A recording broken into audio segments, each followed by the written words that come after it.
Tes tes.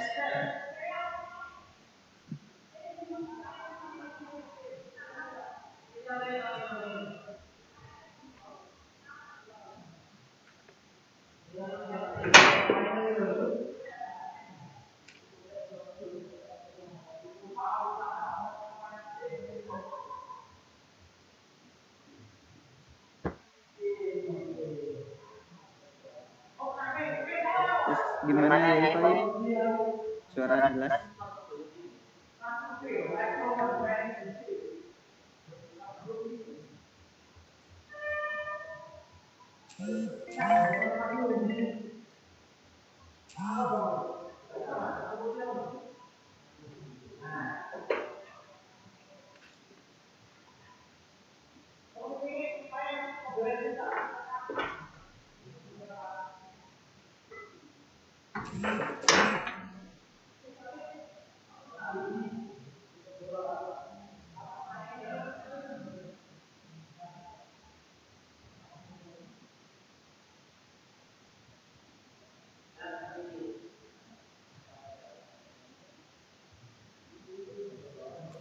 Gimana ini panitia?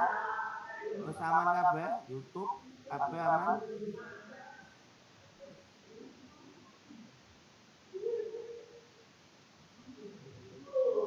Halo, halo. Halo. Aman kan? Aman. Insyaallah. Aman ya? Alhamdulillah. Siap. Aku tak jadi tim pendiam.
Tes.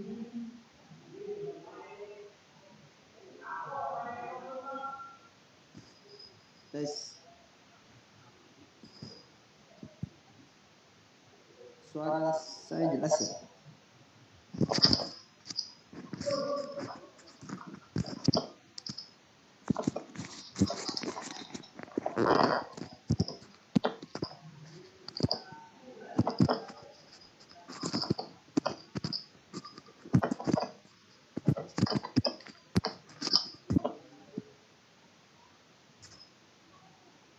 Cek cek, Yai Sarip aman. Halo.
Oke, sembari menunggu teman-teman yang lain sama pemateri, mungkin teman-teman yang sudah hadir atau yang sudah join di Zoom ini bisa menyiapkan pertanyaan-pertanyaannya yang menarik, dan pertanyaan bisa tidak batasi selama nanti ada waktu untuk disampaikan. Jadi monggo, sini sudah ada Mbak Ari ya, dari Korkom UMS, Mas Asep, terus kemudian ada Mas Sauki ya juga ini dari NTB ya. Selamat bergabung Mas Sauki. Siap Mas.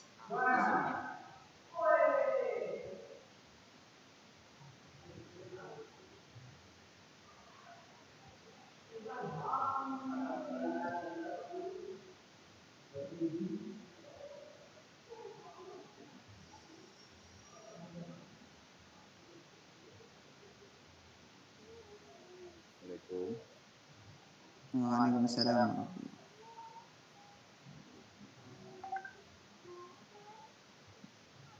Selamat bergabung Ustaz. Mas Eno. Niki sembari menunggu teman-teman yang lain, insya Allah akan dimulai maksimal 19.50 Ustaz.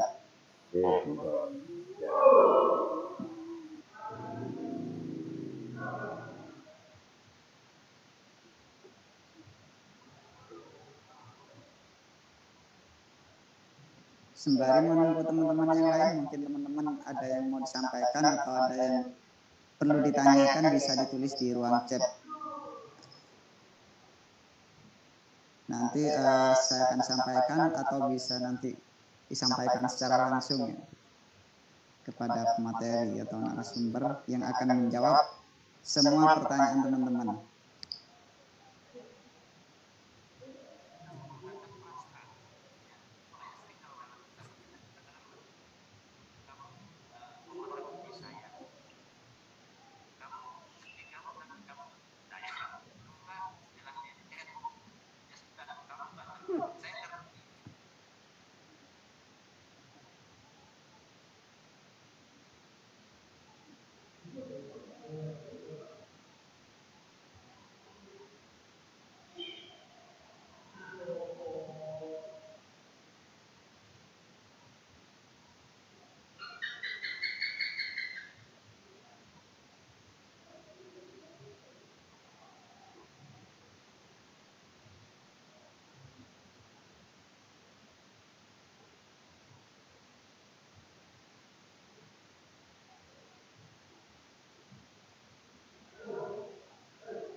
Baik, Assalamualaikum.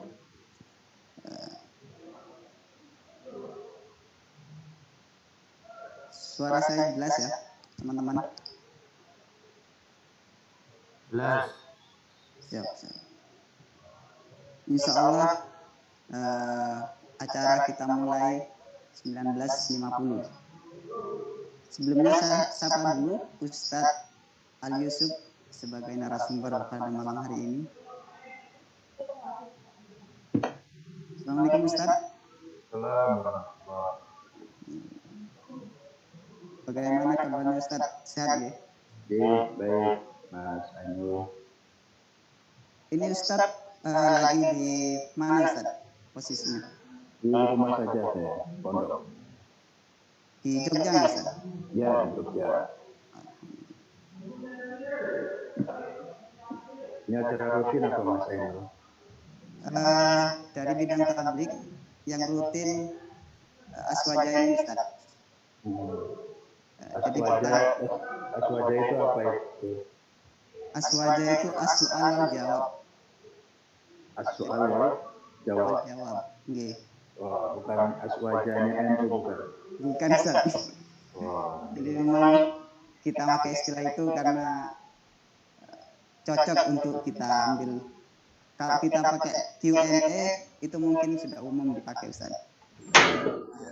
Pakai aswaja.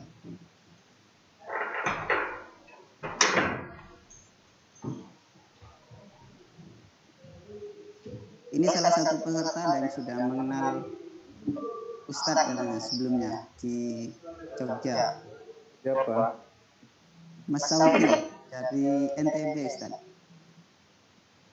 Muhammad Sauki. Nggih, Muhammad Sauki. Kenal di mana Mas Sauki? Dulu ada kegiatan PPIPM Ustadz. PPIPM di mana Mas?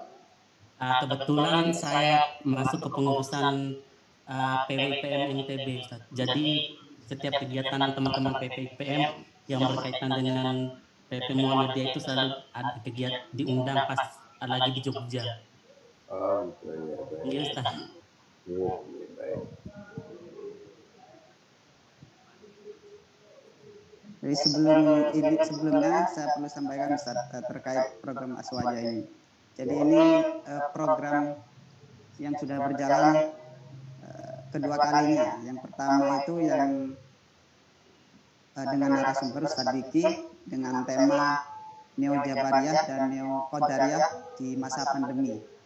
Kemudian yang kedua ini programnya program Aswaja dengan tema membentengi akidah di era modern, atau mungkin nanti bisa dikupas juga terkait di era fitnah ya. Kalau sekarang mungkin banyak fitnah yang sudah merajalela, mungkin bagaimana kita membentengi akidah kita.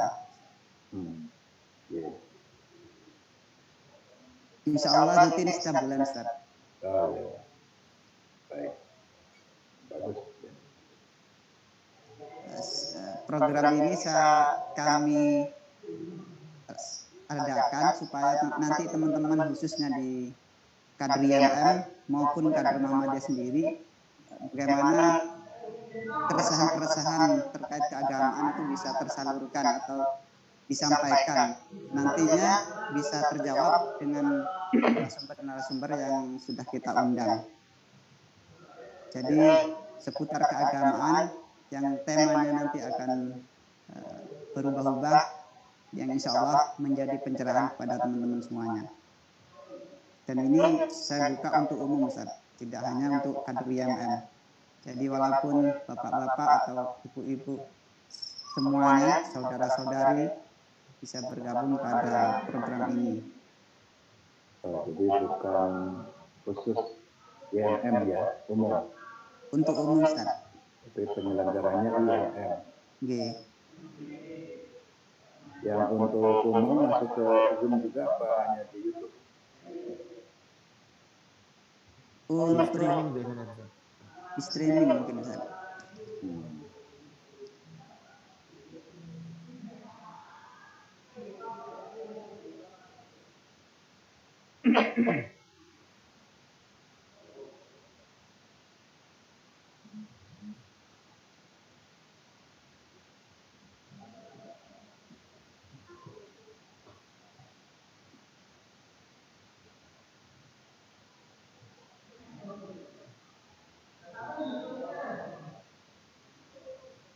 Baik, mungkin karena ini sudah mendekati 19.50, saya minta tolong Mas Farid untuk share screen terkait biodata pemateri.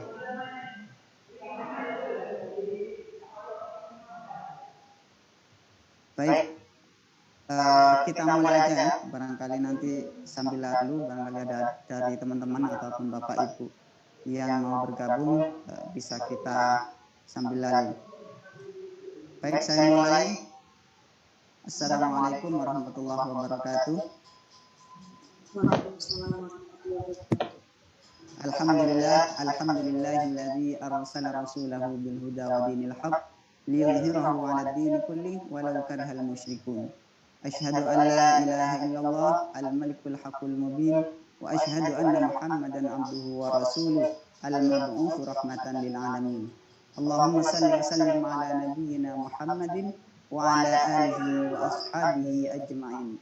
Amma ba'du. Baik, pertama marilah kita panjatkan puji syukur kita kehadirat Allah Subhanahu wa taala yang mana pada malam hari ini kita masih diberi kesempatan dan kesehatan sehingga dapat melaksanakan agenda program atau mengikuti program Aswaja, As-Su'al wal Jawab, yaitu tanya jawab agama yang pada kesempatan kali ini insya Allah akan dijawab oleh Ustadz Ali Yusuf dari Divisi Fatwa Majelis Tarjih Pimpinan Pusat Muhammadiyah. Baik, sebelum kedua kalinya salam serta salam, marilah kita haturkan kepada junjungan kita Nabi Muhammad SAW serta para sahabat pengikutnya hingga hari akhir nanti. Baik, sebelum saya masuk ke inti acara, saya akan menyampaikan beberapa poin atau agenda pada malam hari ini. Yang pertama yaitu pembukaan, kemudian yang kedua adalah penyampaian biodata dari pemateri atau narasumber yang yaitu Ustadz Ali Yusuf. Kemudian setelah itu ada pengantar dari Ustadz Ali Yusuf sebagai memancing teman-teman untuk bertanya.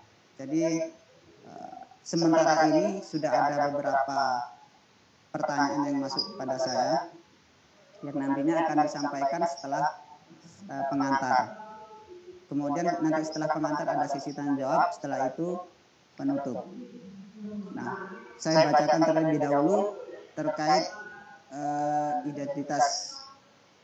Sebelumnya, marilah kita buka acara pada malam hari ini dengan bacaan basmalah bersama-sama. Bismillahirrahmanirrahim. Terima kasih. Selanjutnya saya akan membacakan identitas dari Ustadz Ali Yusuf. Nama lengkap Haji Ali Yusuf SSY, STHI, MHum. Sebagaimana yang telah di share screen ya. Tempat lahir Kuningan, Jawa Barat. Tanggal lahir 16 Juli 1977. Pendidikan formal yang pertama Madrasah Ibtidaiyah Kutaraja Kuningan 1987 sampai 1992. Kemudian Madrasah Sanawiyah Malabar Kuningan 1991 sampai 1993. Kemudian Madrasah Aliyah Negeri Cigugur Kuningan 1994 sampai 1996. Kemudian Pendidikan Ulama Tarjih Muhammadiyah 1998 sampai 2002. Lalu Universitas Ahmad Dahlan Yogyakarta 2003 sampai 2004. Kemudian yang terakhir UIN Sunan Kalijaga 2010 sampai 2012. Pendidikan non formal yang pertama Pondok Pesantren Al-Ihya Cigugur Kuningan, Jawa Barat 1994 sampai 1996. Kemudian yang kedua, Pondok Pesantren Miftahul Jannah, Manonjaya, Tasikmalaya, Jawa Barat 1996. Kemudian Pondok Pesantren Riyadul Huda, Windu Haji, Kuningan, Jawa Barat 1996. Pondok Pesantren Darul Arqam, Sawangan, Bogor, Jawa Barat 1997. Riwayat pendidikan. Yang pertama, dosen Universitas Ahmad Dahlan 2005 sampai sekarang. Kemudian dosen Stikes Surya Global 2007 sampai 2010. Pengasuh Pondok Pesantren Al-Maun Nagulan Kulon Progo 2005 sampai 2008. Kemudian pengasuh Pondok Pesantren Fauzul Muslimin Kota Gede, Yogyakarta 2009 sampai sekarang. Yang terakhir, dosen pendidikan ulama Tarji Muhammadiyah atau PUTM 2012 sampai sekarang. Aktivitas di Muhammadiyah. Yang pertama, Ketua Majelis Tablik PCM Kutaraja Kuningan 1995 sampai 1998. Kemudian anggota Majelis Tarjih PDM Kuningan 1995 sampai 2000. Kemudian Ketua Korps Mubalik Muda atau KMM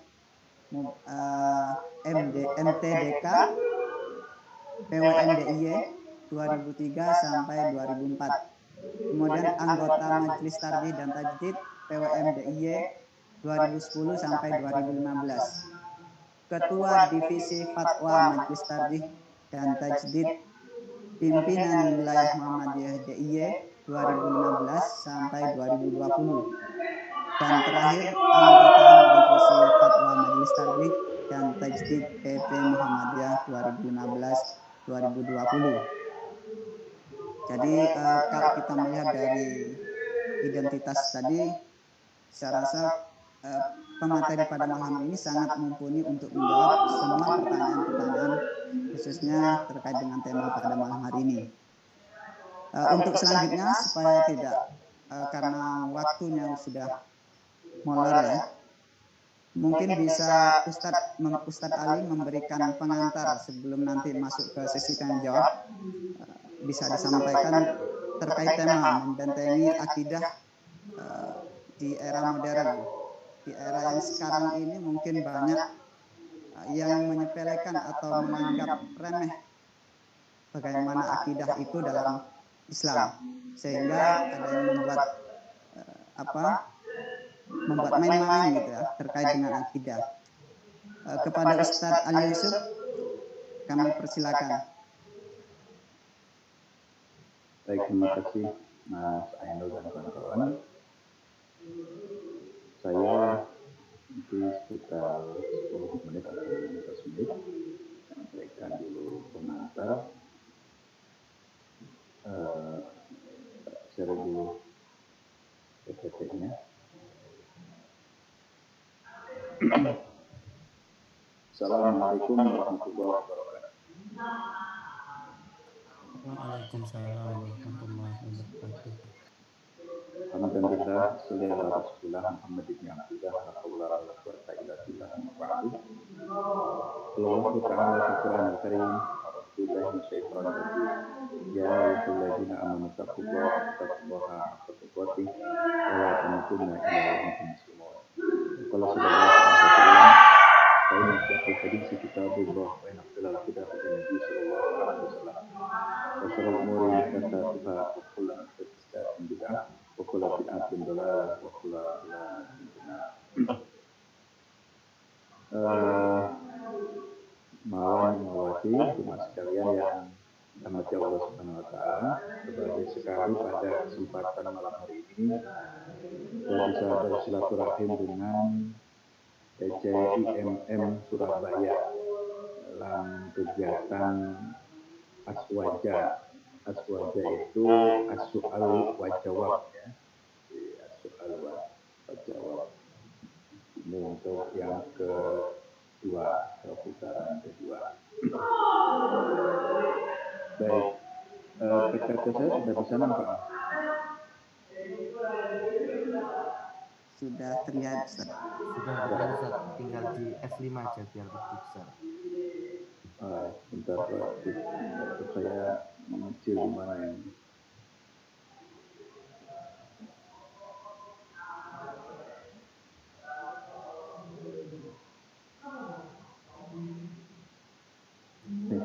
Tidak kelihatan tempat saya.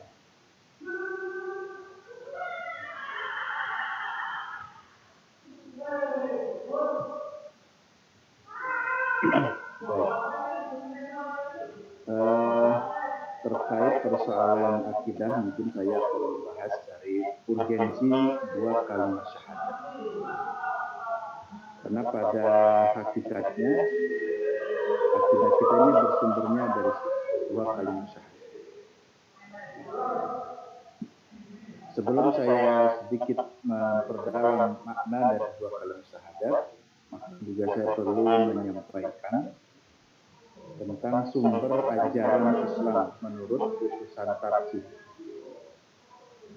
Karena ini adalah kader Muhammadiyah, walaupun mungkin pesertanya campur atau dari umum, tak perlu saya sampaikan bahwa sumber ajaran Islam menurut putusan tarjih Muhammadiyah tertera di dalam anggaran dasar Muhammadiyah, dikatakan bahwa Muhammadiyah itu adalah gerakan Islam, dakwah amar ma'ruf nahi munkar dan tajdid yang bersumber kepada Al-Quran dan As-Sunnah. Perlu menjadi catatan bahwa gerakan kita, gerakan Muhammadiyah itu adalah bersumber kepada Al-Quran dan As-Sunnah. Nah, kalau dilihat di dalam HPT, untuk yang punya HPT, dan juga perlu mengecek langsung. Dan di sini dijelaskan tentang makna ad-din, yang dimaksud dinul Islam. Apa itu dinul Islam? Dinul Islam itu adalah ladzi ja'a bihi Muhammadun sallallahu alaihi wasallam wa ma anzalallahu fil Qur'an wa ma ja'at bihi as-sunnatu as-sahihah. Nah, di sini pada kalimat ini saya kira perlu menjadi perhatian bahwa sumber ajaran Islam menurut pandangan Muhammadiyah, keputusan tarjih itu hendaknya bersumber dari Al-Quran dan As-Sunnah As-Sahihah. Semua persoalan, baik persoalan akidah, ibadah, muamalah, ataupun persoalan banyak hal itu harus muaranya kepada Quran dan As-Sunnah. Jadi kalau kita berdalil itu dalilnya mana Quran, dalil sunnahnya mana? Itu harus menjadi bagian ciri kader Muhammadiyah, yaitu mana dasarnya Quran, mana hadisnya yang mengatakan persoalan itu harus A atau harus B. Nah ini sumber ajaran ya, ini tertuang di dalam anggaran dasar dan tertuang di dalam HPT. Nah pada Munas ke-25 tahun 2000 di Jakarta itu sedikit ada perubahan redaksi. Nah, di sini sebutkan bahwa sumber ajaran Islam itu adalah Al-Quran dan As-Sunnah Al-Maqbulah. Nah, tolong dicermati, kalau di dalam HPT, di tab awal itu kalimatnya As-Sunnah As-Sahihah. Tetapi kalau di dalam putusan terbaru di tahun itu, bunyi kalimatnya sumber ajaran Islam itu berdasarkan Al-Quran dan As-Sunnah Al-Maqbulah. Nah, apa bedanya sunnah sahihah dan sunnah maqbulah? Kalau sunnah sahihah ini ada kecenderungan orang memahami berarti yang dipakai oleh Muhammadiyah hanya Quran dan hadis sahih saja. Padahal di dalam hadis ya, ulumul hadis, para ulama bersepakat hadis yang bisa diamalkan dan bisa diterima bukan hanya sekedar hadis yang sahih, tapi juga hadis yang hasan. Nah, maka oleh karena itu redaksinya diubah menjadi As-Sunnah Al-Maqbulah, tidak lagi menggunakan kalimat As-Sunnah As-Sahihah. Maknanya Sunnah Maqbulah itu adalah sunnah yang diterima dalam pengertian bisa dijadikan sebagai hujjah dan bisa untuk diamalkan. Yang termasuk di dalamnya adalah hadis-hadis yang sahih dan hadis-hadis yang hasan. Sehingga kalau ada hadis yang dhaif, apalagi maudhu, palsu, itu di dalam Muhammadiyah itu tidak bisa digunakan. Hadis dhaif pun andai kata digunakan dengan persyaratan-persyaratan yang sangat ketat. Nah, inilah kita beragama menurut paham ya, itu harus semuanya dilanjutkan kepada sumber ajaran Al-Quran dan As-Sunnah al-Maqbulah, termasuk dalam persoalan akidah. Nah, baik. Kalau tadi bicara akidah atau kerusakan akidah atau penyelewengan akidah, ini semuanya muaranya dari sini, dua kalimat syahadat. Dari dua kalimat syahadat ini melahirkan ya dua konsekuensi, kan namanya juga syahadatain. Pertama ada syahadat tauhid. Syahadat tauhid itu pada kalimat asyhadu alla ilaha illallah, itu syahadat tauhid. Dan yang kedua syahadat rasul. Syahadat rasul itu pada kalimat wa asyhadu anna muhammadar rasulullah. Nah, ini menjadi sesuatu yang sangat pokok, prinsip ya, di dalam kita berakidah. Jadi kalau syahadat tauhid berarti konsekuensinya jangan rusak syahadat tauhid kita, berarti jangan melakukan kesyirikan. Ya, kesyirikan kan banyak hal ya. Kesyirikan ala jahiliyah, masih mempercayai pamaknya benda-benda ya, gaib yang di luar ya, kekuatan ya secara syar'i maupun secara ilmiah dibenarkan dalam bentuk perdukunan dan sejenisnya, itu hati-hati bisa merusak akidah. Akidah apa? Akidah tauhid. Pada kalimat asyhadu alla ilaha. Lalu yang kedua ada syahadat rasul. Rasul itu pada wa asyhadu anna muhammadar rasulullah. Nah, di sini juga rawan penyimpangan akidah. Ada syahadat rasul. Penyimpangan akidah yang dimaksud dari masa ke masa, sejak Nabi wafat, bahkan Nabi hidup pun sudah ada orang yang mengaku mengklaim menjadi Nabi dan Rasul. Nah, itu kalau MUI ya, dalam menentukan kriteria aliran sesat atau tidak, ini salah satunya ini dari dua kunci syahadat tauhid dan syahadat rasul. Jadi akidah kita Muhammadiyah meyakini bahwa Nabi Muhammad SAW adalah Nabi penutup. Ya, tidak akan ada lagi Nabi setelah Nabi Muhammad SAW. Tapi dalam prakteknya di lapangan, kasus-kasus penyimpangan akidah dalam pengertian ada orang yang mengaku Rasul menjadi Nabi, itu kadang-kala masih terjadi dari masa ke masa atau generasi ke generasi.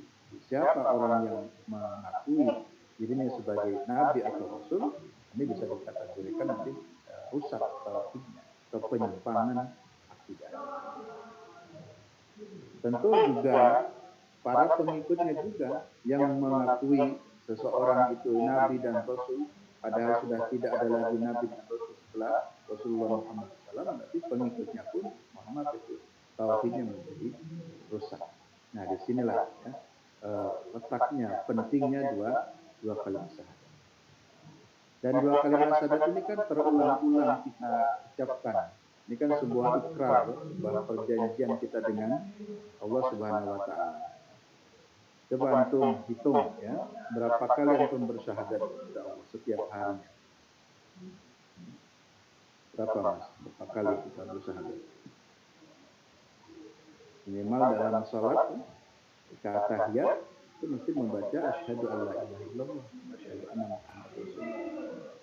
Tapi tahiyat itu sehari semalam dari 17 rakaat itu kan ada sekitar 9 kali. Berarti bayangkan 9 kali kita bersyahadat. Maka seharusnya tidak ada lagi orang yang melakukan penyimpangan akidah.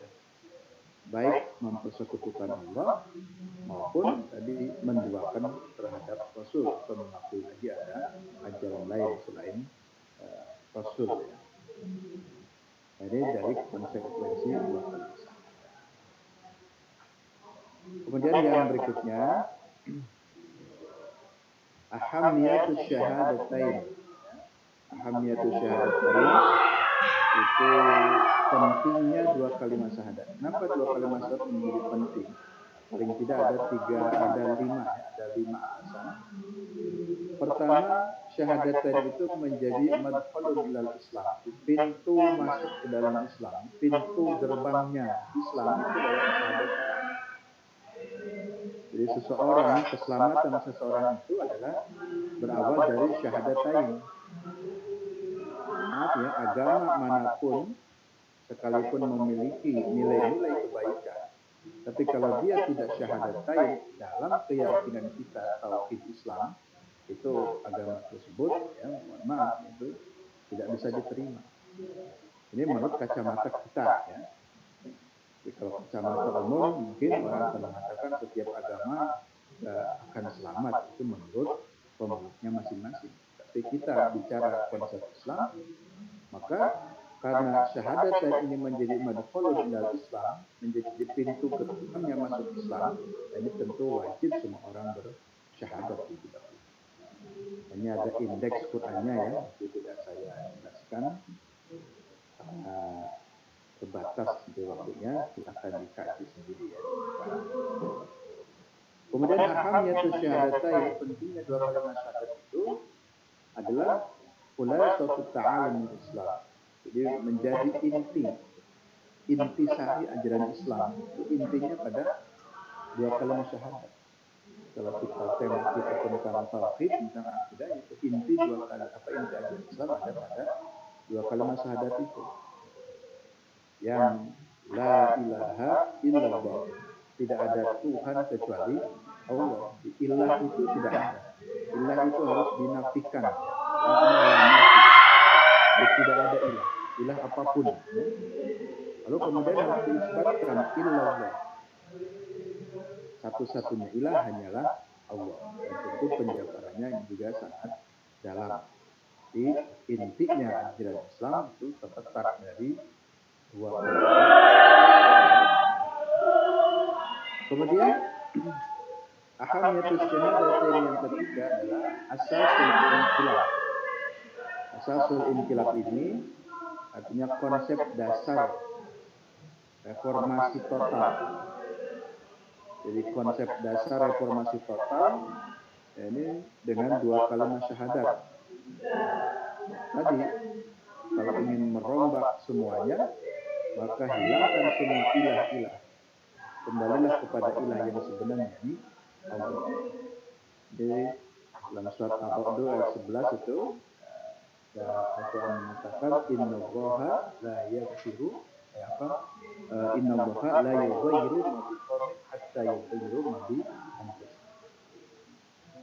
Itu tentang reformasi total ya. Ini surat Al-Baqarah pertama ayatnya innallaha la yughayyiru ma biqaumin hatta yughayyiru ma bi anfusihim.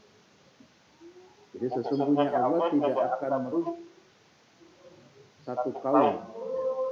Di nasib kita ini tidak akan berubah kecuali kita sendiri yang mau merubah hati. Demikian juga satu kaum itu tidak akan berubah menjadi baik kecuali kaum itu sendiri mau ada perubahan atau tidak. Maka ini harus ada konsep dasar reformasi total, itu salah satunya adalah dari dua kalimat syahadat. Kemudian yang keempat, ahamiyatus syahadatain adalah hakikat da'wah Rasul. Hakikat dakwah para nabi dan para rasul ini adalah dua kalimat syahadat. Sebenarnya kalau kita belajar Islam ya, dalam istilah kajian-kajian keislaman atau fikih Islam, ajaran atau pelajaran yang seyogyanya kita kaji itu adalah ajaran tauhid. Karena tauhid inilah merupakan hakikat dakwah para nabi dan para rasul. Semua para nabi dan para rasul mengajarkan itu konsep tauhid. Misalkan ini dalam surat An-Nahl ayat 36. Walaqad ba'atsna fi kulli ummatin rasulan. Sungguh kami telah mengutus pada setiap umat itu rasulan, ada seorang rasul. Nah ini, apa tugas rasul? Apa yang didakwahkan oleh para nabi dan para rasul? Kedua, Yang pertama, ani'budullaha wajtanibut taghut. Nah, ini dakwah para nabi para rasul, bagaimana mengajarkan kepada umat itu mengenalkan supaya menyembah hanya kepada Allah, ubudullah, dan juga wajtanibut taghut, dan supaya menjauhi taghut. Taghut itu juga maknanya luas ya. Kata Umar bin Khattab memaknai taghut itu adalah syaitan, jadi menjauhi setan. Kalau kata Ibnu Taimiyah itu ma'ubida min dunillah, segala apa yang disembah selain Allah itu menjadi taghut. Jadi kita menyembah ya kedudukan kita, harta benda kita itu bisa jadi menjadi taghut, artinya melalaikan, karena tidak boleh kita menyembah kepada selain Allah. Jadi ubudunya yang paling pokok adalah ubudu. Nah, ini hakikat syahadat yang keempat. Dan yang terakhir, ahamiyatus syahadatain, pentingnya dua kalimat syahadat itu karena di dalamnya terdapat fadilah-fadilah yang besar, keutamaan yang besar dengan dua kalimat syahadat. Salah satu contoh hadis mengatakan, yukhraju minan nari man qala la ilaha illallah, akan dikeluarkan dari api neraka itu orang yang mengucapkan la ilaha illallah. Nah, tentu makna qala mengucapkan la ilaha illallah itu juga disyarahkan atau dijelaskan kalau di situ tidak cuma sekedar diucapkan oleh lisan, tapi maksudnya man qala la ilaha illallah, siapa orang yang mengucapkan la ilaha illallah dengan memahami makna dari la ilaha illallah, wa kana fi qalbihi mithqala sya'iratin min khairin, dan kalimat tersebut ada di dalam hati man, dalam hati orang, walaupun cuma sekedar ya sebesar syairah atau darah ya, benda yang terkecil sekalipun, maka insya Allah orang itu pada satu saat nanti akan dikeluarkan yukhraju minan nar, asalkan masih ada la ilaha illallah. Tapi kalau orang kafir yang sama sekali tidak kenal la ilaha illallah, yaitu ketika masuk neraka khalidina fiha abadan. Tapi kalau orang Islam yang masih ada la ilaha illallah, walaupun dia memiliki dosa besar, tapi masih meyakini Allah sebagai Tuhannya, maka suatu saat insya Allah akan dikeluarkan dari neraka. Tentu setelah proses hisab ya,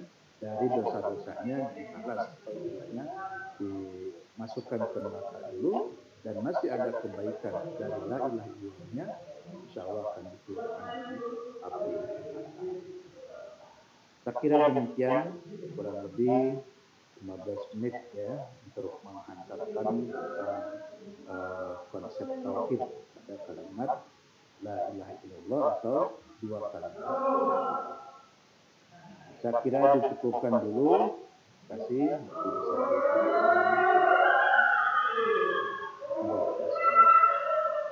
Baik, terima kasih kami sampaikan kepada Ustadz Ali Yusuf. Tadi sudah dijelaskan bahwasanya ketika kita sudah mengucapkan syahadatain, maka ada konsekuensi logis yang harus kita perhatikan, sehingga syahadatain itu tidak hanya terucap dari lisan, tetapi dapat diejawantahkan kepada nilai-nilai kehidupan kita sehari-hari. Saya rasa cukup jelas yang disampaikan oleh Ustadz Ali Yusuf tadi. Kemudian untuk sesi selanjutnya, karena program ini adalah program tanya jawab agama, maka kita lebih banyak kepada diskusi atau tanya jawab, sehingga nanti apa yang menjadi unek-unek teman-teman atau bapak ibu sekalian bisa tersampaikan semuanya. Sementara ada pertanyaan ini Ustaz dari Niken ya. Yang pertama, bagaimana hukum sholat di ruangan yang ada salibnya? Kemudian ini ada dua pertanyaan Ustaz. Kemudian bagaimana yang kedua ini mungkin agak keluar dari tema, tetapi masih ada korelasi yang menyinggung sedikit. Kemudian yang kedua, bagaimana hukumnya orang sholat tapi hanya sebagai penggugur kewajiban, sehingga tidak ada fil yang didapat. Kalau tidak boleh, bagaimana baiknya dan bagaimana caranya agar sholat bisa khusyuk secara istiqomah. Dalam arti tidak on off, bisa khusyuk istiqomah khusyuknya Ustaz. Mungkin itu dulu Ustaz dari Niken. Baik, terima kasih Mbak Niken. Berarti ini dari ruang YouTube ya? Pada kesini? Ini melalui Japri kemarin Ustaz. Jadi sebelum acara kami buka pertanyaan melalui chat. Baik. Mbak Niken itu bisa mendengar nggak saya menjawab ini? Beliaunya ada nggak? Nanti insya Allah disampaikan linknya Ustaz. Jika malam ini belum bisa bergabung. Oh begitu, ya. Baik. Terima kasih. Yang pertama saya ingin mengomentari bagaimana kalau sholat di situ ke tempat tersebut ada salibnya. Yang pertama bahwa kita perlu memperhatikan tempat dan simbol-simbol bahwa tempat sholat khusus bagi umat Islam ya di masjid, dan tidak ada simbol-simbol lain supaya tidak menjadi tasabuh dengan keyakinan dan ajaran orang lain. Tetapi jika dalam kondisi darurat tidak ada lagi pilihan lain, kalau dalam kondisi yang kita masih memungkinkan, maka berpandangan di kanan. Apalagi salibnya tepat persis berada di arah kiblat sholat kita. Ya kita cari musola lain, kita cari ruangan lain yang di situ tidak ada salibnya. Tapi jika terpaksa, seperti mohon maaf ya, di rumah sakit milik non Muslim, kalau di situ ada salibnya dan seorang pasien yang tertidur di ruangan situ dan sebagai seorang muslim yang selalu sholat ya, di situ di hadapannya ada salib ya, di luar kemauan kita ya, tapi juga kita harus segera sholat boleh saja dengan tetap catatan kita sholat bukan untuk menyembah salib sebagaimana dilakukan oleh agama lainnya. Dalam surat apa itu Al-Baqarah tentang syari ya, inna sholat itu kalau dikaji dalam tafsir ahkam Ali As-Subuni itu juga sabab nuzulnya itu tempat sa'i yang sekarang itu sa'i Safa dan Marwah, di situ banyak sekali berhala-berhala ya, tempat peribadatan orang-orang jahiliyah sebelumnya. Lalu kemudian dengan datangnya Islam maka berhala-berhala itu kemudian disingkirkan. Ya, jangan ada di situ karena ini tempat khusus pada kaum muslim. Sebagaimana sebelumnya pun di Ka'bah sekalipun itu terdapat berhala-berhala di tinggi Ka'bah. Lalu datang ajaran Islam, dan maka berhala-berhala yang dalam bentuk patung atau berbentuk simbol-simbol keyakinan agama sebelumnya, ya maka itu harus dihilangkan. Inilah cara beribadah dengan benar ya, sesuai dengan apa yang dianjurkan dalam Islam. Kalau yang kedua ya, sholat itu juga menjadi penting. Kalau tadi dari sisi akidah syahadat, kalau dalam rukun Islam kan syahadat lalu kemudian sholat. Orang yang sudah berdua kalimat syahadat maka harus sholat. Sholat itu kalau dari amal di antara sholat, puasa, zakat, haji, yang pertama kali akan dihisab kan sholat. Ya, awal lima yuhasabu inda Allah yaumil qiyamah as-sholat, itu kata Nabi.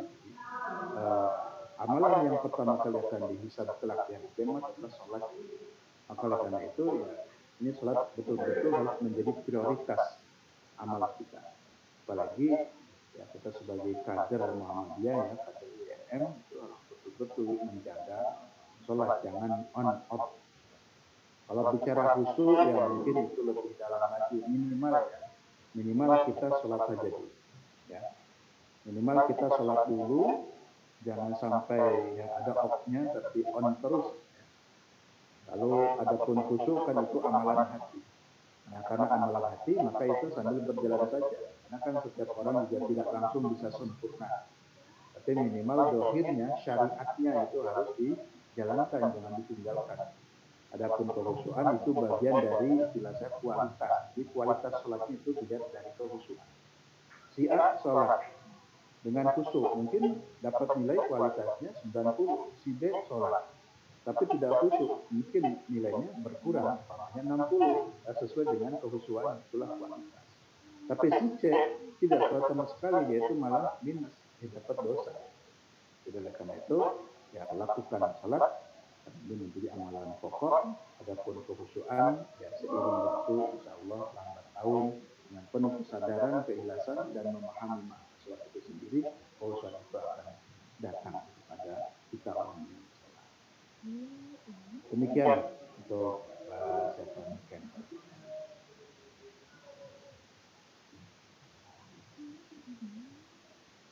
Suaranya Mas Ainul. Mohon maaf. Baik, terima kasih kami sampaikan kepada Ustadz atas jawaban dari pertanyaan pertama dari Mbak Niken. Kemudian pertanyaan yang kedua ini dari Mas Sauki. Assalamualaikum, perkenalkan nama saya Sauki. Ustadz izin bertanya, di dalam kehidupan modern sekarang banyak terjadi patologi sosial, terutama dalam ranah agama. Hal itu berkaitan dengan keteguhan iman dalam bertauhid. Jadi pertanyaan saya, bagaimana menghadapi isu-isu penistaan agama serta apa yang harus dilakukan dalam menghadapi arus westernisasi dalam kalangan pemuda? Terima kasih.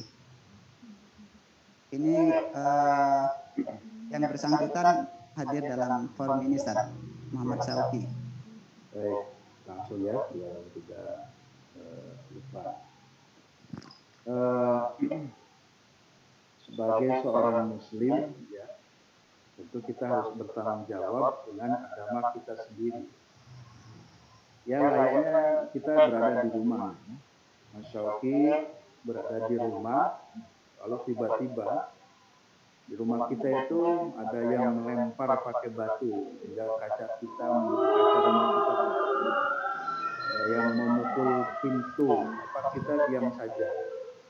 Tentu sebagai pemilik rumah maka punya hak untuk membela rumah kita yang dirusak, selain dinistakan. Saya kira logikanya begitu ya. Jadi orang-orang yang menistakan agama ya tentu harus diingatkan, kita tidak boleh tinggal diam. Sama dengan tadi rumah kita dirusak kok malah kita diam saja. Jadi tidak ada cinta Islamnya tidak muncul. Islam mau diapakan juga tidak peduli. Saya kira ini menjadi sesuatu yang tidak baik bagi seorang Muslim. Tinggal yang kedua ya berkaitan dengan caranya saja. Bagaimana caranya, sikap kitanya itu bisa jadi kalau berbicara dengan metode itu yang terkadang di Islam itu yang berbeda-beda. Ada yang memilih dengan cara tegas ya, tanda kutip tegas, tidak mau kompromi dengan mereka para penista, tapi juga ada yang dengan caranya yaitu dengan ya sebaik mungkin ya, istilahnya ud'u ila sabili rabbika bil hikmah wal mau'izatil hasanah. Dan andai kata harus bermujadalah, berdebat, maka wajadiluhum billati hiya ahsan. Itu berkaitan dengan cara. Tapi dari sisi kacamata akidah, maka seorang Muslim tentu dia harus membela akidahnya ketika melihat ada orang-orang yang menistakan agama, itu rusak itu akidah. Kira mungkin demikian. Muhammad Syauki. Ya, terima kasih Ustaz. Ya. Barangkali ada tanggapan dari Mas Syauki. Kami persilakan. Ya, udah luar biasa Mas. Siap. Mungkin pertanyaan selanjutnya saya dahulukan dari ini Mas Fahrudin, kader NU ya. Pertanyaannya, bagaimana pandangan Muhammadiyah sholat kita lalai di waktu sholat kita? Apakah perlu dikodok atau cukup beristighfar mohon ampun? Di ruang chat, Ustaz. Jadi pandangan Muhammadiyah terkait sholat yang lalai, mungkin pada saat waktu sholat, Ustaz, kemudian kita lalai. Apakah perlu dikodok atau cukup beristighfar? Mohon ampunan. Ya, baik, terima kasih Mas Fakhrudin. Mas Fakhrudin ada di ruang ini ya? Iya, Ustaz. Ya, baik, terima kasih. Tentang sholat lalai itu di dalam Al-Quran sudah ada, dalam surat Al-Ma'un.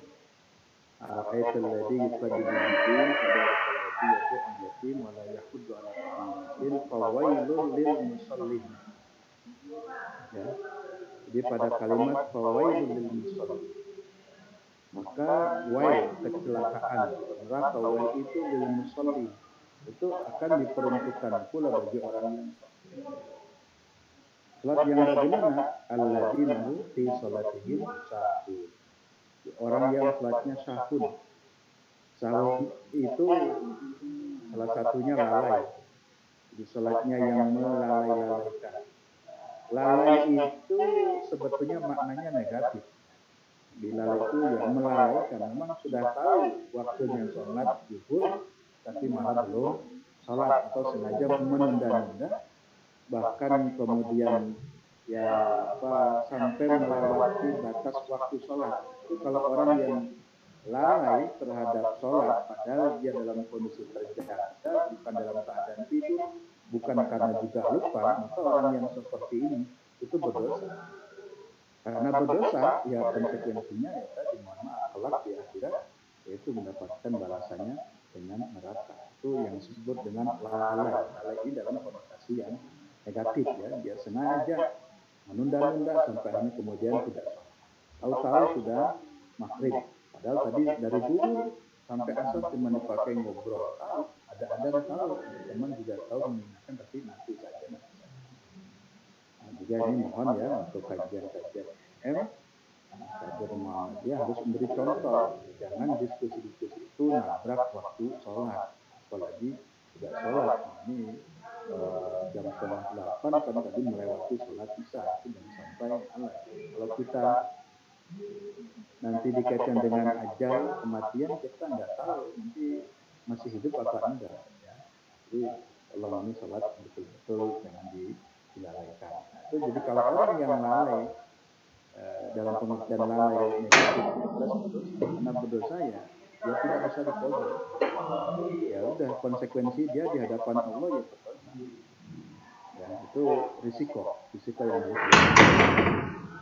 Tetapi berbeda kalau sholat yang dimaksud itu karena orang tertidur, ya. Atau karena dia memang terlupa dan tertidur umpamanya ya, bangunnya jam 7 pagi itu, padahal waktu subuh dari jam 4:30 sampai 5:30 matahari sudah terbit umpamanya di 5:30, lalu dia tidak ada yang membangun, juga dia tidak terbangun, tahu-tahu bangun jam 7, maka sholat yang seperti itu yaitu harus dilaksanakan, walaupun dengan bahasa istilah diqadha atau dengan bahasa lain ya fai'ah itu diganti, yaitu harus ya, karena memang itu ada unsur ya tidur atau ada unsur lupa. Nah jadi tidur ataupun lupa belum sholat, maka dia harus segera sholat saat dia ingat. Dia harus sholat saat dia terbangun.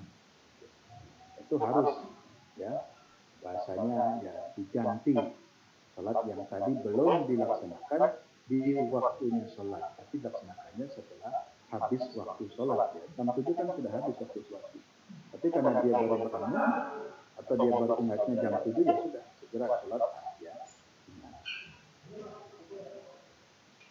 Saya kira demikian untuk Mas Fakhrudin ya. Baik, terima kasih Ustaz.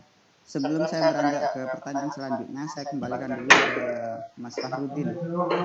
Apakah ada tanggapan atau ada hal yang perlu disampaikan? Cukup moderator. Terima kasih Ustaz atas pencerahannya. Terima kasih Mas Farid. Selanjutnya teman-teman bisa raise hand ya atau chat di kolom komentar. Ini ada Mas Farid Saifullah. Dipersilakan Mas Farid. Assalamualaikum warahmatullahi wabarakatuh. Izin mau bertanya Ustaz. Ya. Sekarang ini kan lagi tren ya, atau kemudian lagi maraknya dakwah dengan komedi begitu, dakwah dengan komedi. Sampai ada istilah itu mengagamakan canda, terus ada pemuda tersesat dan lain-lain Ustaz. Nah itu menurut Muhammadiyah, apakah hal yang demikian ini mengganggu akidah atau bagaimana Ustaz? Minta pencerahannya Ustaz. Terima kasih. Assalamualaikum warahmatullahi wabarakatuh. Ya, langsung ya Mas ya. Oke, silakan Ustaz. Ya, baik, terima kasih Mas Farid. Dakwah itu artinya kan menyampaikan pesan-pesan kebaikan atau pesan-pesan agama kepada orang lain. Tentu dalam menyampaikan pesan-pesan ini juga harus sesuai dengan koridor yang benar. Koridor yang benar itu ya artinya yang minimal dicontohkan Nabi seperti apa, atau kalaupun dicontohkan Nabi dalam perkembangan zaman ya, tentu boleh-boleh saja ya membuat metodologi baru dalam cara penyampaian kebaikan atau penyampaian agama. Tapi tetap dalam kerangka ya tidak keluar dari rambu-rambu Islam. Ini secara umum. Lalu yang kedua, dalam kaidah berdakwah juga ada hadis mengatakan bahwa menyampaikan itu harus sesuai dengan al-qadri ukuluh, sesuai dengan takarannya orang masing-masing.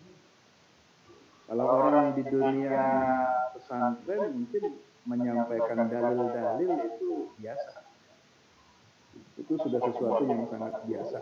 Musbahudin ya, mungkin biasa di pesantren, itu hal yang biasa. Tapi orang yang tidak pernah ke pesantren, orang yang tidak pernah ke masjid, kalau berdakwahnya pakai dalil, nah itu mungkin mereka ya tidak terlalu senang. Artinya karena senang ya nggak mau diterima. Artinya misi kebaikan tidak sampai kepada orang. Maka ini juga bisa menjadi kaidah bahwa berdakwah bisa menyesuaikan dengan ala qadri ukuluh, dengan akal masing-masing atau kemampuan mereka masing-masing. Di kalangan dunia artis ya bisa berdakwah dengan yang model yang biasa artis lakukan. Atau sekarang lagi stand up comedy umpamanya ya silakan stand up comedy, tapi tetap dengan memberikan misi-misi kebaikan. Candaan-candaannya tetap candaan yang baik, yang positif. Tapi kalau stand up komedinya juga isinya malah melecehkan agama, yang menghinakan Nabi, mentertawakan ya, agama tertentu, ya, orang lain kemudian tertawa, kita senang dengan candaan kita, padahal dalam candaan itu sebetulnya terdapat penistaan atau terdapat pelecehan atau merendahkan orang, merendahkan agama. Ya kita stand up comedy atau apapun bentuknya itu tidak boleh. Jadi kita harus lihat isinya, isi yang disampaikan tentang komedi, isi yang disampaikan tentang lawakan itu seperti apa. Kan ada juga orang melawak tetapi isi lawakannya sebetulnya adalah pelecehan atau perendahan pada orang lain. Itu adalah tidak sesuai dengan ajaran Islam. Islam kan melarang untuk merendahkan hak orang lain, melecehkan orang lain, menghina, itu semuanya adalah bentuk-bentuk larangan dalam ajaran agama. Jangan sampai kita berbahagia atas tawaran orang lain, tetapi sebetulnya kita sedang merendahkan orang lain. Saya kira secara umum seperti itu ya, Mas Farid. Terima kasih Ustaz atas penyampaiannya. Saya kembalikan ke Mas Farid selaku penanya. Bagaimana tanggapan? Barangkali ada tanggapan atau pertanyaan lain? Nah, cukup Ustaz. Terima kasih atas pencerahannya. Terima kasih. Kemudian beralih ke pertanyaan selanjutnya, ini dari YouTube Ustaz. Dari Bapak Habib Amrullah. Bagaimana kiat agar kita memahami akan suatu hal itu berbau syubhat atau tidak? Monggo Ustaz. Ya. Terima kasih. Dari Pak siapa tadi? Pak Habib Amrullah. Habib Amrullah. Ya. Habib di dalam hadis itu Nabi mengatakan begini, al-halal bayyin. Yang halal itu jelas. Al-haram bayyinun. Yang haram juga jelas. Wa ma bainahuma mutasyabihat. Jadi standarnya itu. Sebenarnya yang halal itu sudah jelas, pasti halalnya. Dan haram juga sudah jelas. Ya, kalau ditanya daging babi halal apa haram? Itu pasti haram. Kalau daging sapi halal apa haram? Itu pasti halal. Jadi orang pun sudah tahu ya tanpa belajar dalil. Atau kalaupun belum tahu dalil bisa bertanya halal apa haram. Itu jawabannya mesti pilihannya dua. Nah, maka kata Nabi, wa ma bainahuma, apa-apa yang berada di antara keduanya, antara halal dan haram, itulah yang disebut dengan syubhat. Bahasa lain syubhat itu ya ragu-ragu. Ya. Sebetulnya syubhat itu bisa ada dua model. Misalkan ya, kalau bagi para ustadz, asatidz atau para kiai ketika mendapatkan satu persoalan A, itu bagi mereka yang biasa membuka kitab, membuka hadis itu tidak syubhat lagi karena sudah tahu jawabannya bahwa itu halal, sudah tahu bahwa itu haram. Ya. Jadi bagi orang itu tidak ada kesyubhatan karena paham ini halal, ini haram. Dalilnya sudah tahu, ini ditemukan. Tapi bagi orang umum, wah ini halal apa haram ya? Itu masih ragu. Maka bagi dia itu syubhat. Walaupun sebetulnya dari sisi hukum belum tentu syubhat, dari sisi hukum belum tentu syubhat. Hanya saja persoalannya dia belum tahu hukumnya. Padahal dia belum menggali hadisnya, dia belum menggali dalilnya. Tapi bagi sebagian orang itu sudah jelas, itu halal, umpamanya itu halal. Tapi ada orang yang belum paham satu dalil atas suatu hukum, maka baginya bisa menjadi syubhat. Syubhat secara sikap pribadi, tapi bukan dalam syubhat secara hukum. Karena kalau syubhat dalam hukum itu harus dicari dulu. Betul nggak? Sudah tidak ditemukan lagi dalil yang mengatakan halal, dalil yang mengatakan haram, bisa jadi itu dikategorikan syubhat. Jadi pertanyaannya ya, tadi dalam hadis itu al-halal bayyinun, yang halal itu jelas, wal haram bayyinun, yang haram itu jelas, maka ulama bainahuma mutasyabihatun, apa yang ada di antara keduanya itu disebut dengan syubhat. Dan lebih baik yang syubhat itu kita jauhi atau kita hindarkan. Atau kalau dalam makanan lebih baik jangan dimakan. Karena syubhat itu paling tidak tadi berada di dalam posisi agu. Yang kata Nabi juga katakan, dak ma yuridu, tinggalkan yang meragukanmu kepada yang tidak ragu. Jadi kalau ini ragu-ragu haram, jangan makan. Cari yang lain yang jelas-jelas halalnya. Saya kira demikian ya untuk Pak Habib. Baik, terima kasih Ustaz.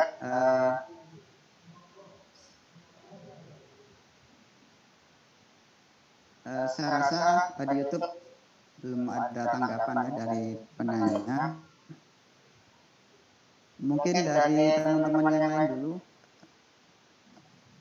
Barangkali ada yang mau bertanya lagi, silakan. Bisa raise hand atau ketik melalui kolom chat. Cek, halo. Ya, monggo Mas Alan. Ya, boleh bertanya kan? Boleh, silakan. Bismillahirrahmanirrahim. Assalamualaikum warahmatullahi wabarakatuh. Terima kasih atas waktunya kepada moderator dan juga Bapak pemateri. Saya ingin menanyakan terkait apa yang sering saya jumpai di beberapa daerah ataupun katakanlah di beberapa sekolah yang mana pada keadaan tertentu seperti katakanlah contohnya keadaan sedang belajar ataupun sedang ada perkuliahan dan semacamnya, sehingga mereka itu melakukan sebuah jamak sholat sekaligus qashar seperti itu dengan dengan alasan dia masih nanggung dengan dengan apa yang sedang dipelajari, sehingga mereka juga melakukan sebuah jamak seperti itu. Nah, apakah yang saya tanyakan, apakah batas jamak itu sampai mana dalam pandangan Muhammadiyah sehingga diperbolehkan untuk menjamak sholat, ataupun ada unsur-unsur tertentu yang bisa menjamak sekaligus mengqashar sholat tersebut, dan apakah jika hal yang seperti yang saya tadi utarakan, apakah boleh untuk menjamak sholat seperti itu, Ustaz? Terima kasih. Baik, silakan Ustaz. Ya, terima kasih Mas Alan. Persoalan jamak dan qashar ini pembahasannya cukup luas sekali ya. Di antaranya di dalam Bulughul Maram lagi yang lebih luas lagi dalam kitab Nailul Awtar, itu sudah berlembar-lembar tentang pembahasan sholat jamak dan qashar. Lalu kemudian kalau kita lebih dalam lagi, pendapat para ulama tentang jamak qashar juga sangat beragam sekali dan variatif ya. Dalil-dalilnya cukup banyak, khususnya dari hadis ya, karena tadi Muhammadiyah sumbernya hadis-hadis yang membicarakan tentang itu juga sangat banyak. Belum lagi nanti ditambah dengan pendapat para ulama, dan semakin luas dan semakin banyak, bisa jadi malah akan semakin bingung ya kalau belajar fikih.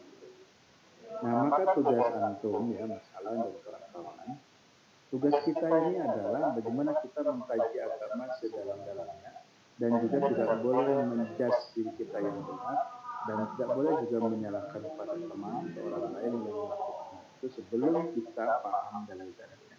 Itu tugas ya, antum semuanya harus belajar beragama itu begitu.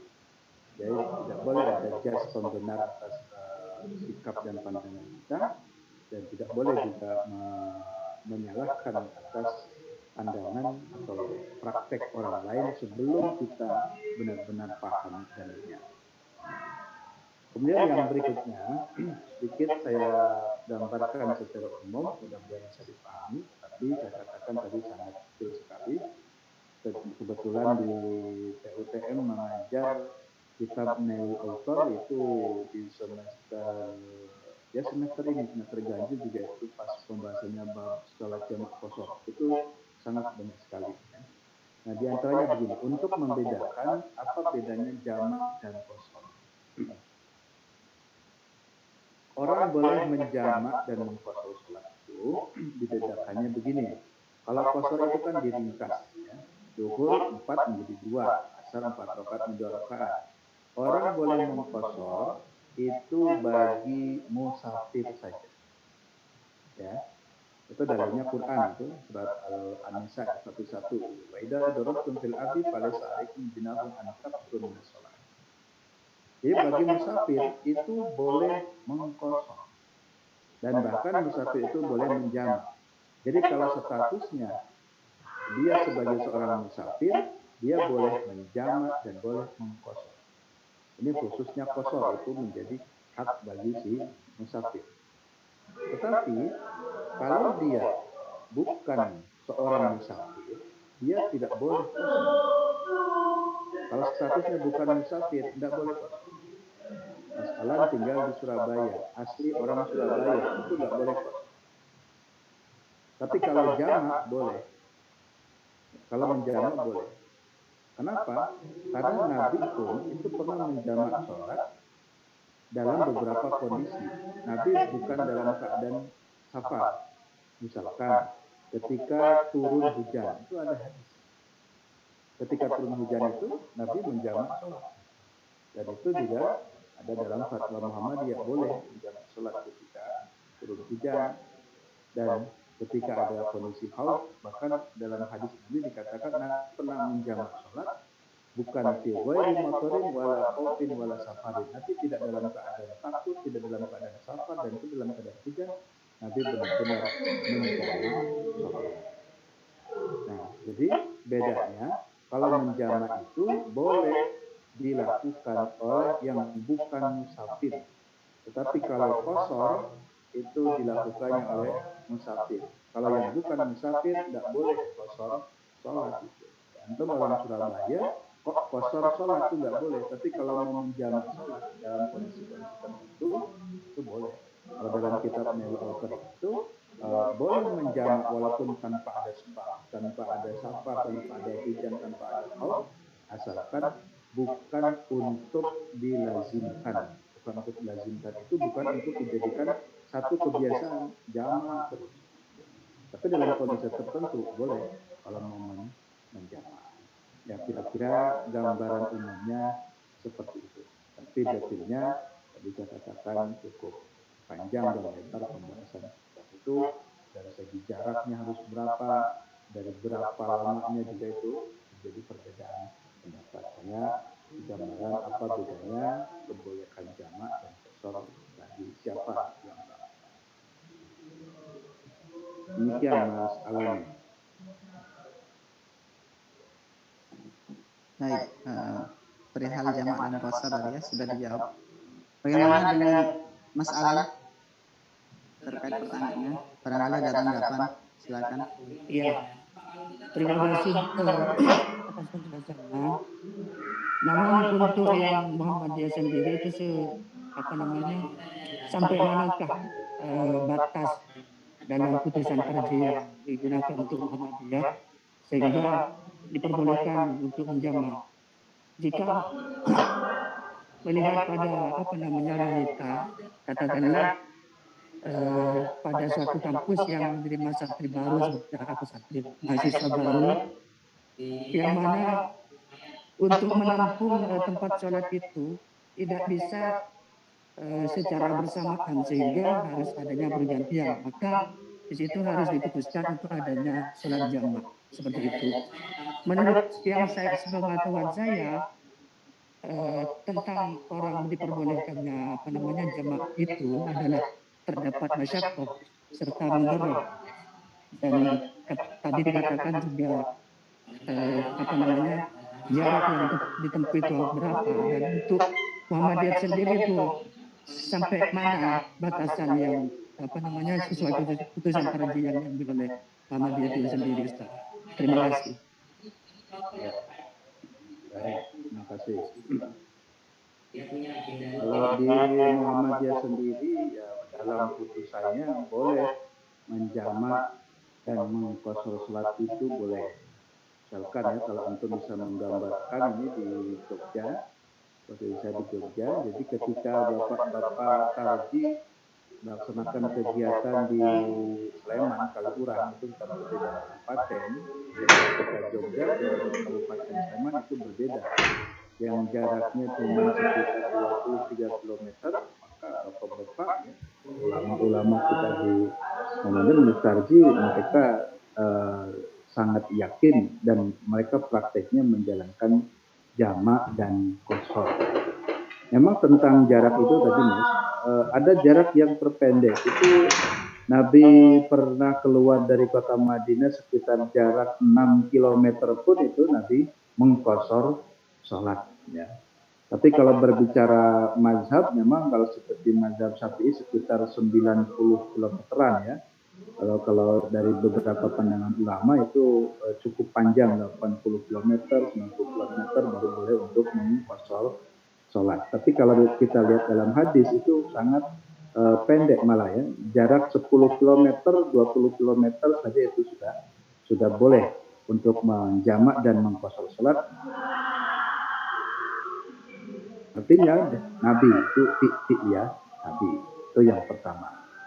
Lalu yang kedua, kalau tadi qashar itu kan dibatasi syaratnya dengan dia sebagai seorang musafir. Nah, kalau jama' itu justru lebih luas. Lebih luas itu tadi tidak dalam keadaan sebab pun, bukan karena ada sebab safar, bukan karena ada sebab hujan, bukan sebab karena ada takut pun Nabi pernah menjamaknya. Apalagi kalau ada tadi satu kondisi yang memang ya itu dipertimbangkan, ya boleh menjamak. Sehingga kalau pendapat saya, ketika ada kegiatan itu ya ospek umpamanya ya boleh saja menjamak sholat. Apalagi juga mahasiswa barunya itu banyak yang dari luar kota Surabaya, umpamanya kampusnya di Surabaya, banyak yang dari kota Surabaya. Maka dengan sendirinya banyak orang yang di luar kota tempat tinggalnya itu juga bisa dikategorikan musafir. Jadi sebetulnya sudah boleh. Andai kata itu semua asli penduduk Surabaya pun dari kota Surabaya, itu kalau menjamaknya boleh. Tapi yang tidak boleh itulah mengqasharnya jika penduduk setempatnya, kota Surabayanya. Tapi kalau luar kota Surabaya itu masih bisa dikategorikan sebagai musafir, sehingga dia boleh menjamak dan mengqashar. Ya. Jadi kalau pendapat saya tentang kasus contoh kayak ospek itu enggak masalah di jamak. Atau bahkan bagi benar-benar dia masuk kategori musafir ya plus jamak dan qashar. Demikian, Mas Alan. Baik, terima kasih. Mungkin sekali lagi Mas Alan barangkali ada tanggapan yang terakhir. Silakan. Ya, terima kasih atas jawabannya, sangat memuaskan. Mungkin bisa dilanjut Pak Moderator. Terima kasih Bapak telah memaparkan secara ringkas. Baik, terima kasih Mas Alan. Ini waktunya mungkin tinggal beberapa menit lagi. Barangkali saya masih buka satu pertanyaan lagi ya dari teman-teman, atau kalau semisal masih ada kami persilakan. 1-2 juga boleh. Bisa langsung bersuara atau di kolom komentar.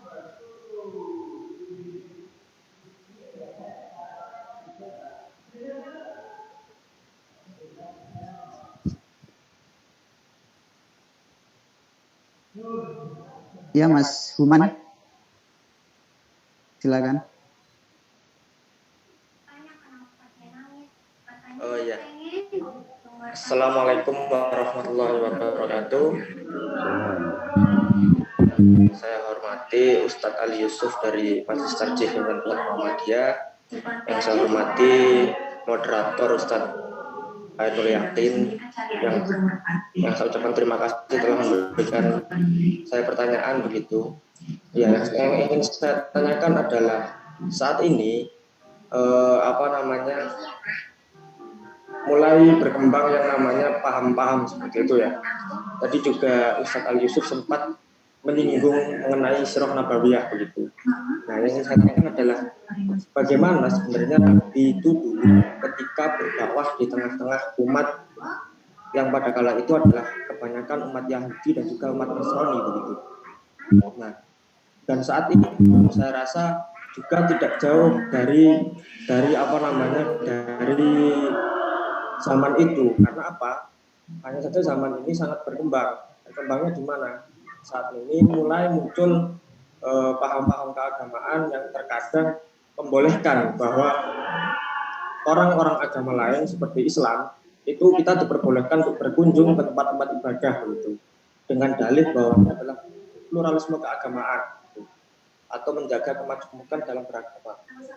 Nah, mungkin terkait yang pertama adalah bagaimana dakwah Nabi Muhammad SAW dulu ketika mendakwahkan umat Nasrani dan juga umat Yahudi gitu.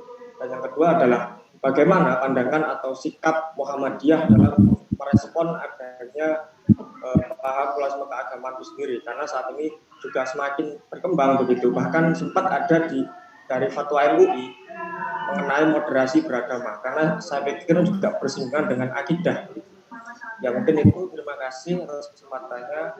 Billahi bisabil haq wa sabil khairat. Assalamualaikum warahmatullahi wabarakatuh.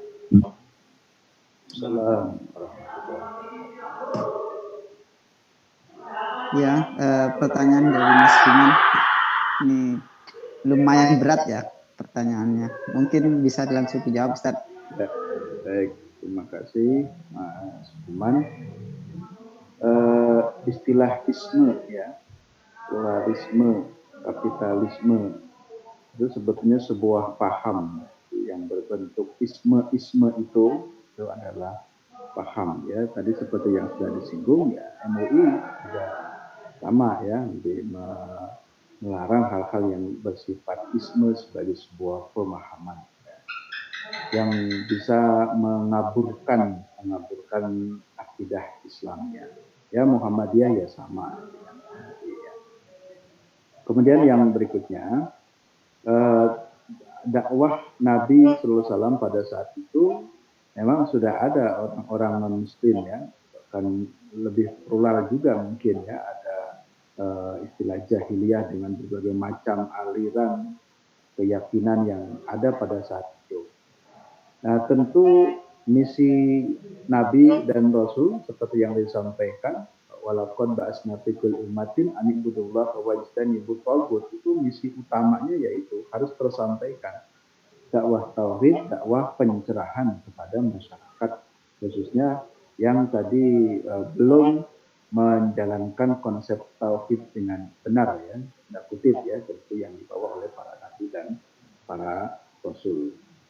Nah, maka dibedakan, biasanya para ulama membedakan, jika hal itu menyangkut ranah akidah, nah di situ harus ada ketegasan, ya, harus ada ketegasan.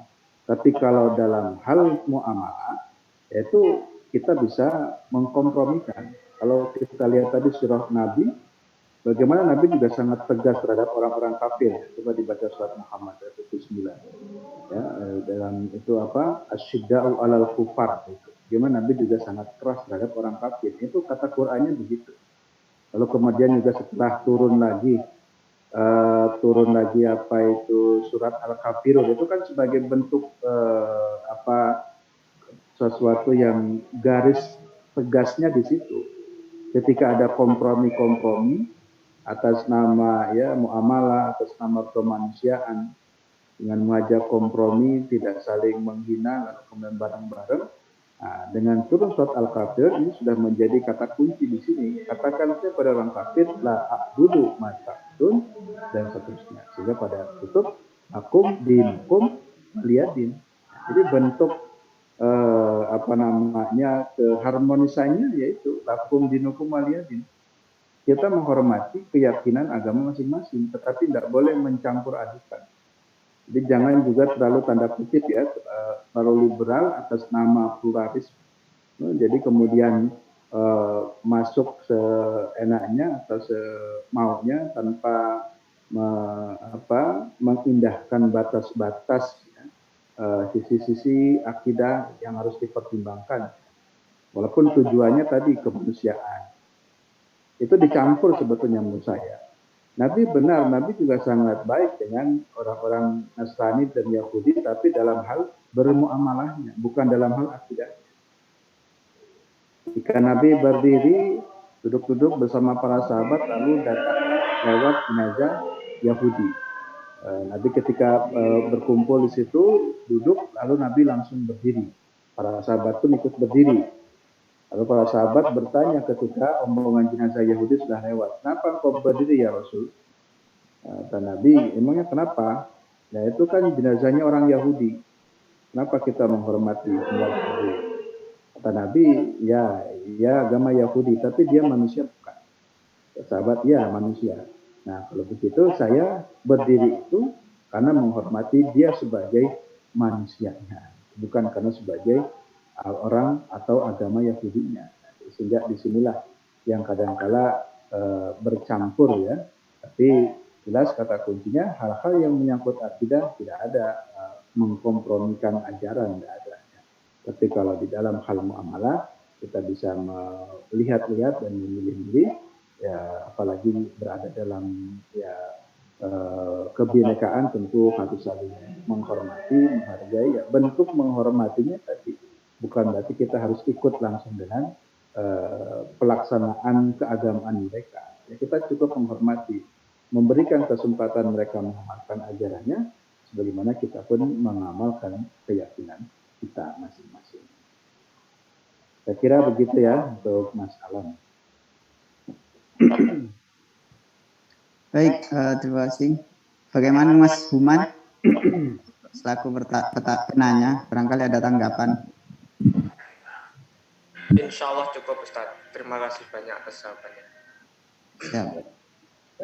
Selanjutnya, sebelum saya lanjut, saya izin bertanya kepada Ustadz, apakah ini bisa dilanjut karena masih ada ini pertanyaan dari atas nama Lulu Aida, sama ada komentar dari YouTube Ustadz.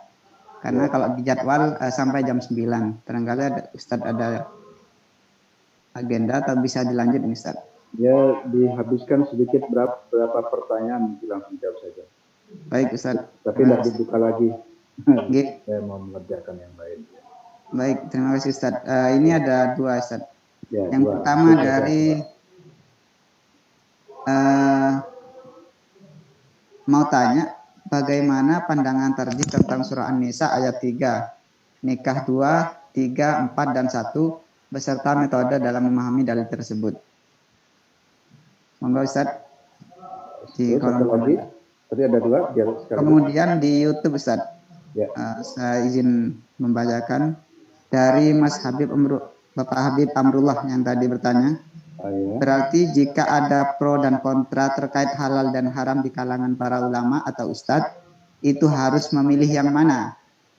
Gitu Ustadz. Ya. Terima kasih. Baik, terima kasih.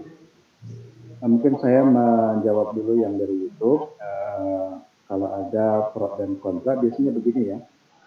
Pertama, untuk menemukan satu hukum, itu jelas harus mencari dalil-dalil, khususnya dari sumber ajaran yang pokok. Sumber ajaran pokok itu ya kan Quran dan hadis.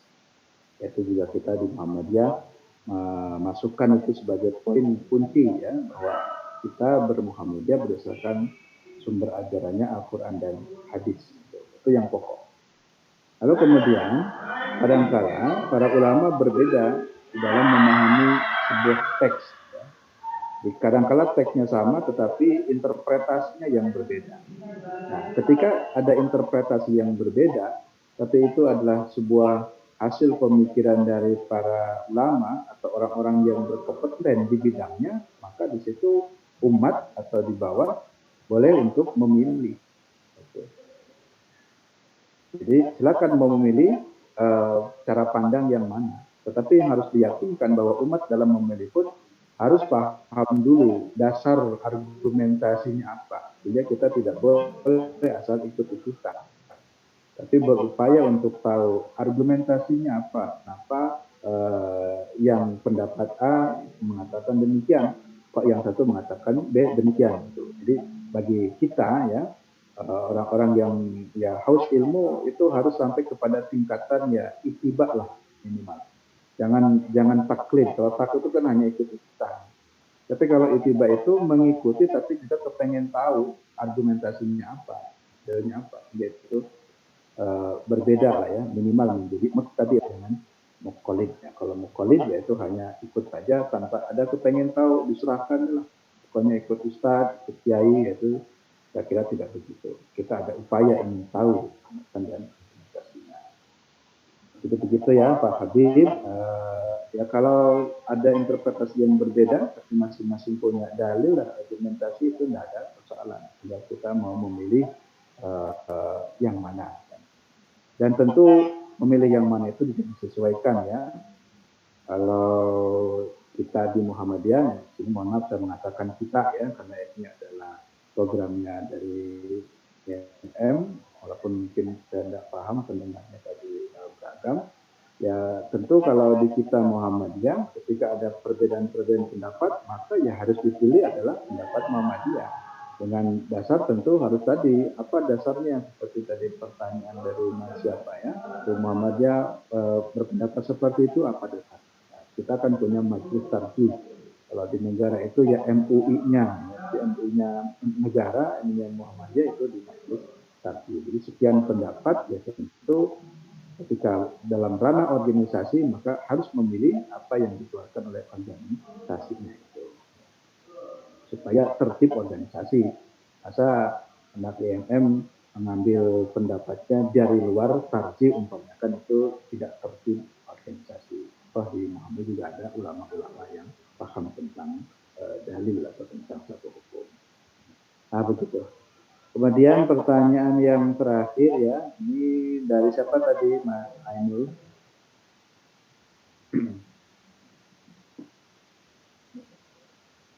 Lu ya? Ya baik. Mbak Lulu berarti ada di ruang ini ya Mbak Lulu ya? Ada Ustaz. Ada, ya baik.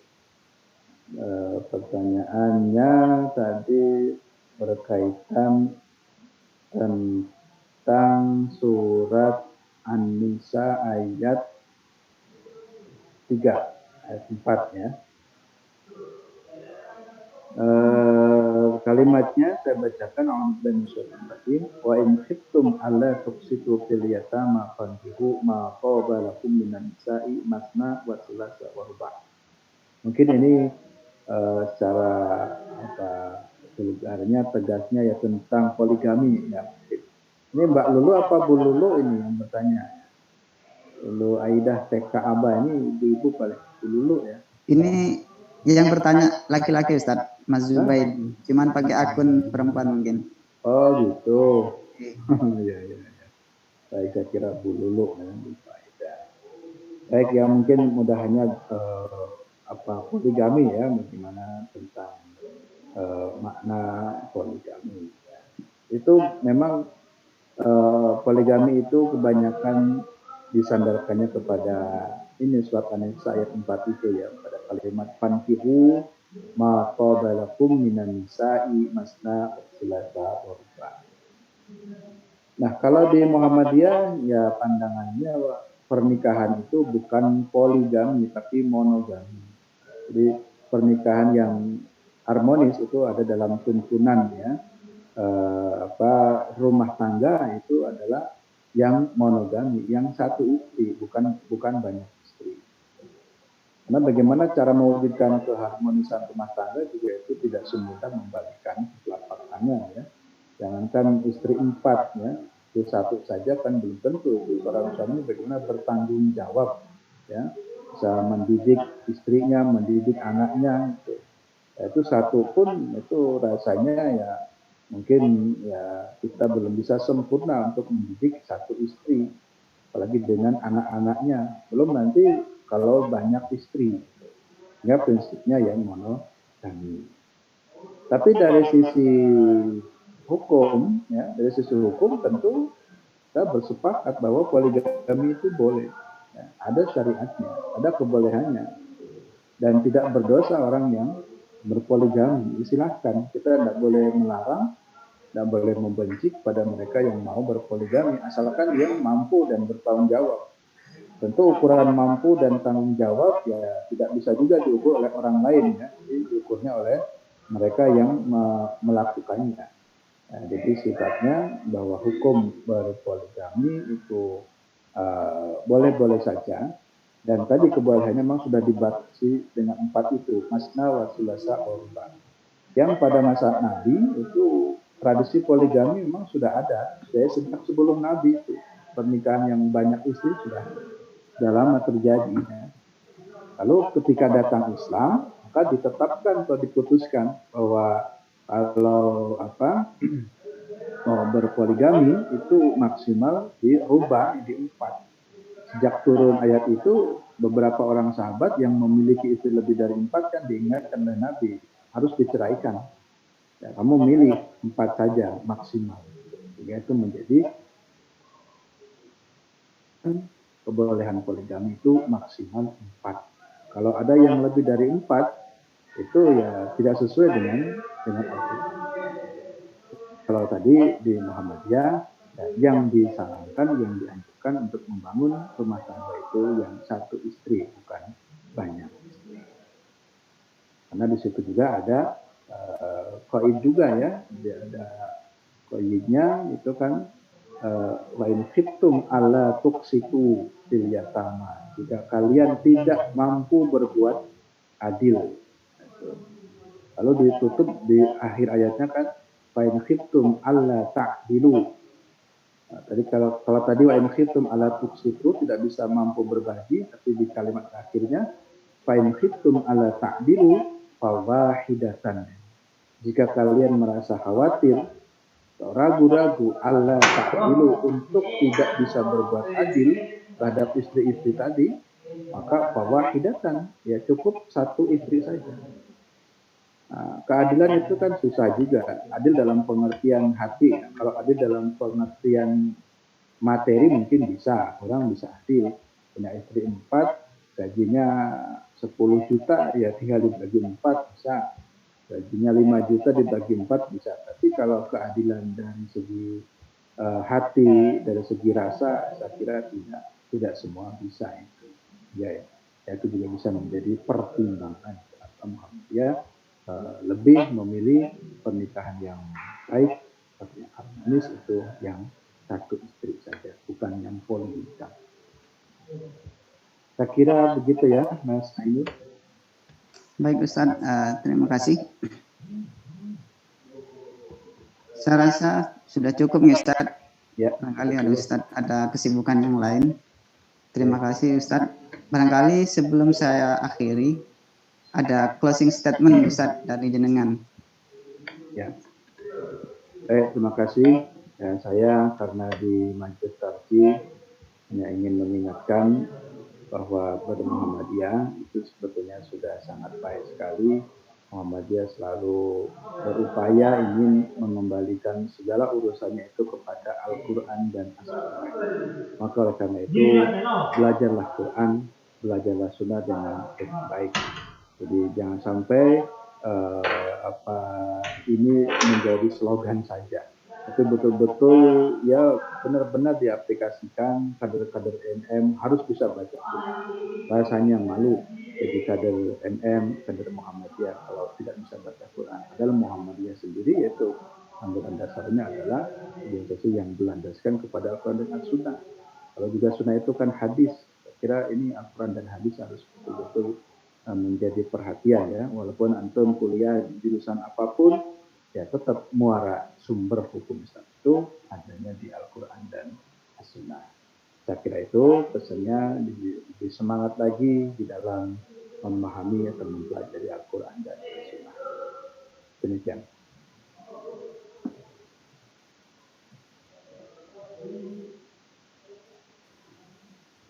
Ya, cukup. Baik, terima kasih Ustadz. Kami sampaikan terima kasih banyak atas waktunya yang telah menyempatkan untuk menghadiri atau memberikan pencerahan kepada kami semua pada malam hari ini. Jadi kalau bisa saya simpulkan dari sekian banyak pertanyaan dan jawaban yang telah Ustadz sampaikan, jadi kalau di ranah atau ruang lingkup akidah itu tidak bisa kita ditolerir. Yang menyangkut tentang keyakinan bahwa beragama Islam atau hal yang mencakup tentang akidah itu tidak ada toleransi, dalam arti tidak bisa kita semena-mena untuk menafsirkan ulang dan lain sebagainya. Berbeda halnya dengan muamalah yang itu terbuka pintu ijtihad dan bisa longgar ya atau dinamis terkait dengan muamalah. Mungkin itu yang dapat saya sampaikan. Semoga apa yang telah kita sampaikan, apa yang telah kita lakukan dari tadi jam 19 dapat memudahkan kita menuju surga Allah Subhanahu wa taala. Karena dalam hadis dijelaskan, "Waman salaka tariqan yaltamisu fihi ilman sahalallahu lahu bihi tariqan ilal jannah." Barang siapa yang keluar atau menuju untuk mencari ilmu yang itu akan memudahkan jalannya atau langkahnya menuju surga Allah Subhanahu wa taala. Semoga kita termasuk bagian dari yang disebutkan dalam hadis tersebut. Dan akhirnya semoga apa yang telah kita dapatkan pada malam hari ini bermanfaat. Dan sekali lagi saya ucapkan terima kasih kepada Ustadz Ali Yusuf berkenan hadir pada malam hari ini, serta teman-teman sekalian baik di peserta di Zoom ya maupun di YouTube ya. Terima kasih atas waktunya. Insya Allah pekan atau di bulan selanjutnya, bulan September, kita akan adakan lagi aswaja, as-su'al wal jawab, yaitu terkait tanya jawab agama periode ketiga. Mungkin demikian dari kami. Kami mohon maaf apabila ada kesalahan baik kata maupun perbuatan selama acara ini berlangsung. Akhir kata dari kami, billahi fisabilil haq fastabiqul khairat. Wassalamualaikum warahmatullahi wabarakatuh. Waalaikumsalam warahmatullahi wabarakatuh. Baik, saya langsung pamit ya Mas Ainul. Nggih, terima kasih Ustaz. Ya, Mas Syauqi ya, dan semuanya. Siap Ustaz. Ya, Assalamualaikum. Waalaikumsalam warahmatullahi wabarakatuh.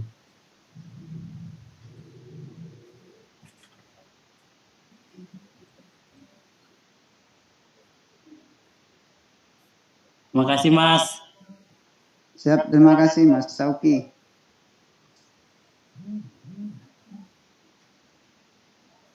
Besok jangan lupa saksikan pidato kebangsaan Ayahanda. Ayahanda siapa? Profesor Dr. Kiai Haji Haidar Nasir, Mas. Tak kira ayahanda ayahku. Bisa jadi. Kan ayahanda kita semua. Enggak, bapakku nang omah kok iso ayahanda kita semua lebih. Siap, siap. Aku gak menampakkan itu Pak dari tadi Pak. Soalnya itu Ustaz, mau menampakkan wajahku gak enak bisa Ustaz. Kalau pakai kamera iki ning kos ono tamu ono kanca-kancaku, gak enak. Siap, siap. Ki ono Kang Mus. Kang. Kalau pas rame-rame krungu kan gak enak. Admin gimana nih? Mas Adam. Matur suwun sangat Mas Adam, Masya Allah, YouTube-nya luar biasa. Ini tinggal perbaikan mic saja ini harusnya ini. Sama waktunya nyewa Zoom sendiri. Wah, ini. Iya. Ini tadi sebenarnya langsung dimulai ya. Dam, ngopi Dam. Dam, digulai majalmus Dam. Jak ngopi. Ayo ngopi-ngopi.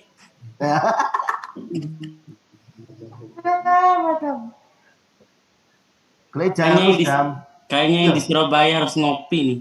Iya, harus ngopi. Ayo Mas ngopi Mas. Loh, lo sawak dewe. Mumpung saya lagi di Surabaya. Surabaya mana sampean? Di Duku Kupang. Oh, Duku Kupang. Ini lo merapat tengah-tengah, Wonocolo. Siap. Mas Anul yakin di Wonocolo. Endul merisi. Ya, itu. Warkop telu, Ustaz Anul ya. Siap. Siapa yang lagi masuk ini Pak? Muhammad Saifullah. Oh ini anak KM3. Oh.